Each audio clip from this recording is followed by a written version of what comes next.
Breaking news. The current president, Joe Biden, going on the record tonight with a statement that we haven't heard from any president in recent history. He doesn't think his predecessor should still receive intelligence briefings. Should former President Trump still receive intelligence briefings? I think not. Why not?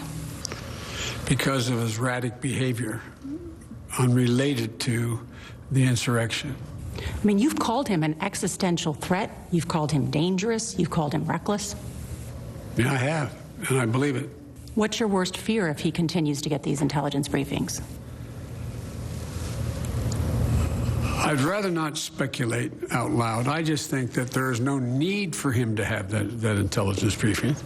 What value is giving him an intelligence briefing? What impact does he have at all, other than the fact he might slip and say something? That is a very generous way of putting it. Diplomatic, I should say. That's diplomatic. The President of the United States saying that he is concerned that the previous president, who he calls reckless and dangerous, whose behavior he calls erratic, could slip up and say something.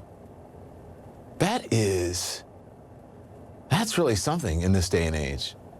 Never really heard anything like that about a former president. Keeper of top secrets, right?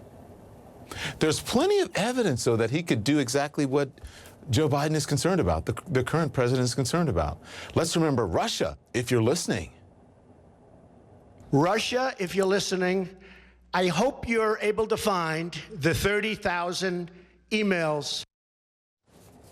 I think we should also remember that perfect call with the president of Ukraine, the one that got him impeached the first time. I had a very good call with the president of Ukraine. I assume that's what you're talking about. The call was perfect.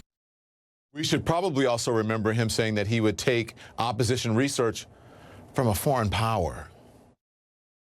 If somebody called from a country, Norway, we have information on your opponent.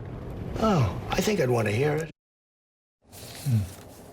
Sharing classified information with Russians in the Oval Office. And with his predecessor's second impeachment trial just 4 days away, President Biden declines to answer the question of whether he'd vote to convict. If you were still a senator, would you vote to convict him? Look, I ran like hell to defeat him because I thought he was unfit to be president. I've watched what everybody else watched, what happened when that crew invaded the United States Congress. But I'm not in the Senate now. I'll let the Senate make that decision. Well, that is happening as Democrats are moving ahead with impeachment, signaling tonight that it's unlikely they'll subpoena the former president to testify, relying instead on hours of video evidence that they believe shows Trump's clear intent to incite the riot. And with all that, President Biden is going forward with his agenda, pushing ahead with his massive COVID relief package without waiting for support from Republicans. A lot of folks are losing hope. And I believe the American people are looking right now to their government for help, to do our job, to not let them down. So I'm going to act, and I'm going to act fast. America is moving forward while the Q-Trumplican party is stuck in the mud of lies and conspiracy theories. Tomorrow marks 1 month since the insurrection at the United States Capitol, when rioters incited by the then president and his big lie tried to overthrow our government. But the Q-Trumplicans have given in to the QAnon congresswoman who got nothing but a slap on the wrist for her toxic, dangerous lies, while a respected conservative like Liz Cheney had to fight for her political life after voting her conscience to impeach the former president for betraying his country by inciting insurrection. Sources telling CNN that the former president is livid, fuming to aides and allies about what he thinks was a betrayal by Kevin McCarthy for standing by Liz Cheney. One top Republican advisor calling out McCarthy, saying, does he want to be the Republican Party or the QAnon Party? Great question. I think that decision has been made, though. I think we know the answer to that. I think we have seen the party of Lincoln has sold its soul. It's a page right out of the Never Apologize Trump playbook. Marjorie Taylor Greene refusing today to address her support for executing Nancy Pelosi. Stand by the fact that you said Nancy Pelosi is guilty of treason. I think you heard my speech yesterday. You owe the people an apology. You lied about President Trump. You owe the people an apology. I've done mine yesterday. Bingo. See how sorry she is? See how contrite she is? Nothing has changed. They don't change. If you blame the media, you win. That is right out of the Trump playbook, too. And for anybody who still thinks or is holding out hope the GOP is the party of Lincoln, don't kid yourself. Marjorie Taylor Greene has a stark answer for you. The party is Trump's. It doesn't belong to anyone else. You see, a record number of Americans voted for President Trump. Record number of Republicans voted for President Trump. Do you want to know why? It's because they loved his policies. The party is his. It doesn't belong to anybody else. Doubling down on loss, failure, stupid. Doubling down on stupid. From the party of Lincoln to the party of Trumplicans. What does it even mean to be a Republican right now? Now, that is a good question. When Marjorie Taylor Greene tweets that Democrats are a bunch of morons, what does it mean? And says it will be fun to be stripped of her committee assignments. Republican Congressman Adam Kinzinger responding, "This is why I voted yes.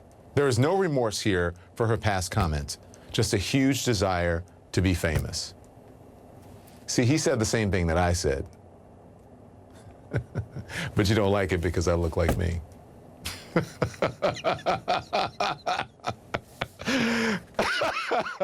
Let's be real. That's why you don't like it. That's why you get mad at me. Adam Kinzinger and I said the same thing. There's no remorse there. Check yourself, all of you. But for speaking the truth with his vote to impeach the former president, Kinzinger was censured by GOP officials in his district.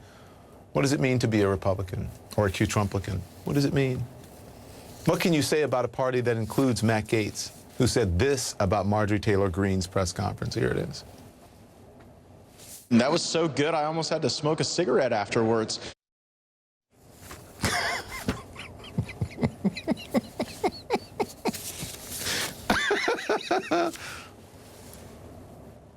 God, I won't even go there.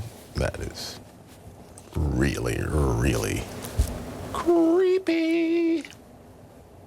That is creepy, right? How low can you go with that creepy comments like that? Big lies, conspiracy theories.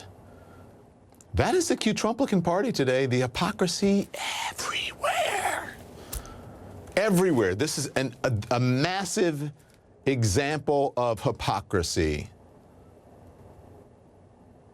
Tucker Carlson of Fox News, of Fox, this week, outraged that rioters who attacked the Capitol are being labeled terrorists. We defeated al-Qaeda and can do the same thing to the fascist thugs who attacked our democracy last month, but only if we take similar hard measures against the enemy within. Treating Americans like al-Qaeda, the enemy within. Apparently, that's the new conservative position on the riots of January 6th.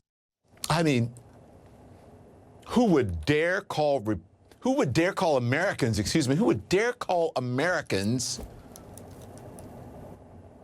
terrorists? Who would dare call Americans terrorists? I wonder who. Play this. If the rioters were Saudi nationals, it would be very clear that there is nothing local about what we're watching. We would understand immediately that it's terrorism. It would change the course of this country's future if the Justice Department rounded up the leaders of Antifa tomorrow, along with every single person caught on camera torching a building, destroying a monument, defacing a church, and put them all in shackles, and then frog marched them in front of cameras like MS-13 and called them what they actually are, domestic terrorists.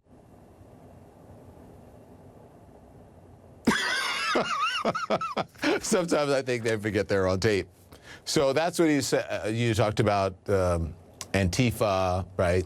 That was some of the rioters, and then there were also the Black Lives Matter protesters or what have you. But listen, you can feel how you want to feel about Antifa, right?